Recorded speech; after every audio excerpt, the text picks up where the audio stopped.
नमस्कार, मेरा नाम ज्ञानेश्वर है और आप देख रहे हैं लाइव सिटीज। देखिए, आज मैं दिल्ली में हूँ और दिल्ली के पॉलिटिकल कॉरिडोर्स में दिन भर टहलता रहा।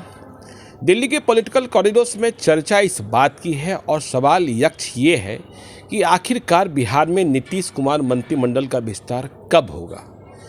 बीजेपी के नेताओं ने अब कहना शुरू किया है कि हमने अपनी सूची दे दी है, लेकिन विस्तार क्यों नहीं हो रहा है यह अब नीतीश कुमार जाने। पर इसके पलट दिल्ली में और भी कई चर्चाएं हैं। लिस्ट को लेकर भी कहा यह जा रहा है कि बीजेपी ने जो लिस्ट तैयार की है उससे बहुत नीतीश कुमार सहमत नहीं है। जो नाम है वो बहुत सहज नहीं है और संख्या को लेकर पेच अब भी फंसा है। नीतीश कुमार आधे आधे हिस्से की बराबरी चाहते हैं, मतलब जितने मंत्री जेडीयू के जितने मंत्री बीजेपी के, लेकिन बीजेपी इस बात के लिए तैयार अब भी नहीं हुई है। बीजेपी का मानना है कि बीजेपी बड़ी पार्टी है विधानसभा में, जेडीयू छोटी पार्टी है, इसलिए बीजेपी को हिस्सेदारी अधिक चाहिए। इसी पचड़े में एमएलसी का मसला भी लटका हुआ है। लेकिन दिल्ली में मंत्रिमंडल विस्तार को लेकर जो चर्चाएं हैं, जब हमने यह जानने की कोशिश करी कि आखिर विस्तार होगा कब, कई तारीखें गुजर गईं, कई दावे गुजर गए, तो लोग कह रहे हैं कि देखिए विस्तार तो हो जाना चाहिए था। अब विधानमंडल सत्र के प्रारंभ होने के पहले विस्तार होता है कि नहीं होता है, अधिकांश लोग उम्मीद ये कर रहे हैं कि विस्तार हो ही जाएगा। लेकिन जो सबसे बड़े पेच की बात बताई जा रही है वह यह कहा जा रहा है कि नामों पर तो डिफरेंसेस हैं ही, उपेंद्र कुशवाहा बनाम चिराग पासवान भी मामला फंस गया है बिहार मंत्रिपरिषद के विस्तार में।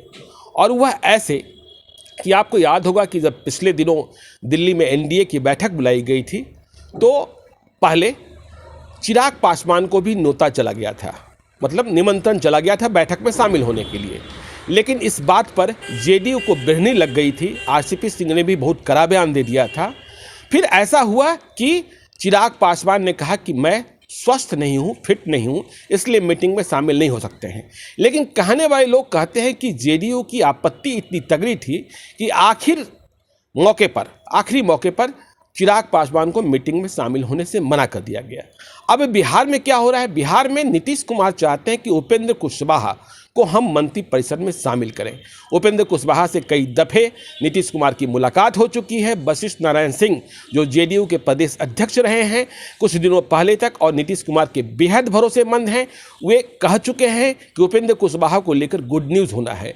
लेकिन दिल्ली के पॉलिटिकल कॉरिडोर्स में चर्चा है कि उपेंद्र कुशवाहा को लेकर बीजेपी की सहमति नहीं है।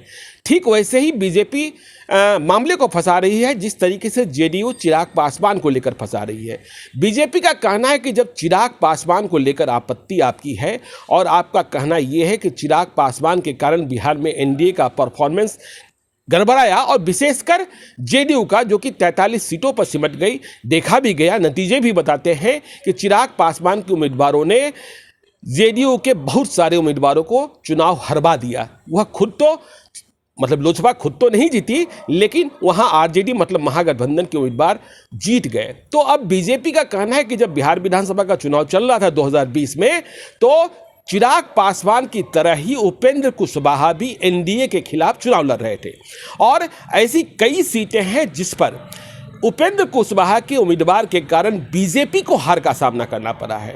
तो बीजेपी कह रही कि जब चिराग पासवान के नाम पर आपको आपत्ति है, लोजपा को लेकर आपत्ति है, तो उसी फार्मूले के तहत उपेंद्र कुशवाहा के नाम पर भी आपत्ति होनी चाहिए। उपेंद्र कुशवाहा के कारण भी विधानसभा का चुनाव गड़बड़ हुआ। अब देखिए, नीतीश कुमार जो है सामाजिक जो संरचना है उसे साधना चाहते हैं। वे लव कुश की राजनीति जो उनकी पूंजी है, आपने देखा भी कि इस चुनाव में 2020 के चुनाव में जो कुश मतलब कोयरी जाति, कुशवाहा जाति का जो प्रभुत्व वाला क्षेत्र है, वर्चस्व वाला क्षेत्र है, उधर के इलाकों में जेडीयू को जीत मिली ही नहीं। इसीलिए इसी कारण से विवादों में रहते हुए भी, घोटाले के आरोपी हैं यह जानते हुए भी, मेवालाल चौधरी को जब नीतीश कुमार मुख्यमंत्री की शपथ ले रहे थे तो उन्हें मंत्री बनाया गया, बाद में शिक्षा विभाग का प्रभार दिया गया। लेकिन जब मीडिया ने हंगामा काटा और उन्हें बताया कि ये तो नौकरी बेचने वाले विधायक हैं, जब वे वाइस चांसलर थे कृषि विश्वविद्यालय में तो उन्होंने नौकरियां बेची थी, ऐसा आरोप है और बिहार सरकार की ही एजेंसी ने जांच की थी, तब मेवालाल चौधरी को इस्तीफा देना पड़ा था। अब देखिए, इस कोटे को, मतलब कुशवाहा कोटे को नीतीश कुमार को भरना है। कुशवाहा से किसे मंत्री बनाना चाहते हैं, लेकिन बीजेपी की ओर से कहा जा रहा है कि सम्राट चौधरी को मंत्री बनाने की बात है। तो बीजेपी का जो नाम है वह जेडीयू को डाइजेस्ट नहीं हो रहा है। ठीक इसी तरीके से कई नामों पर सहमति और असहमति का दौर जारी है। देखिए, अब शाहनवाज हुसैन का नाम है। शाहनवाज हुसैन कहाँ तक पहुँचते हैं? जैसे ही उन्हें बिहार विधान परिषद का सदस्य बनाया गया, कहा गया कि बिहार में बड़ी जिम्मेवारी मिलने जा रही है। अब देखिए, श्रेयसी सिंह और सुमित सिंह अकेले निर्दलीय विधायक हैं जो चुनाव जीत कर आए। बिहार विधानसभा के चुनाव में नरेंद्र सिंह के बेटे हैं, चकाई से चुनाव जीते हैं। अब वे जेडीयू के साथ में हैं। इधर नीतीश कुमार का गुणगान भी कर रहे हैं और कहा जा रहा है कि उनका मंत्री बनना तय है।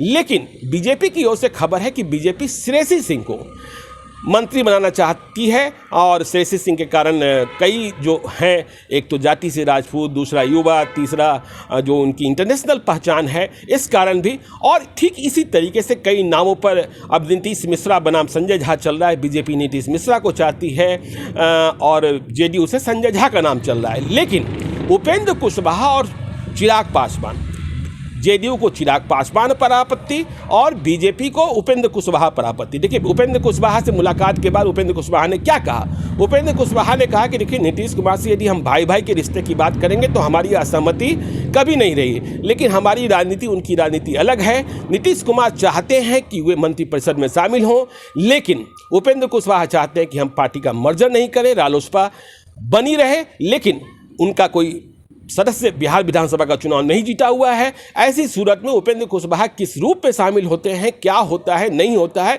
क्योंकि बीजेपी ने भी मामले को फंसाया है।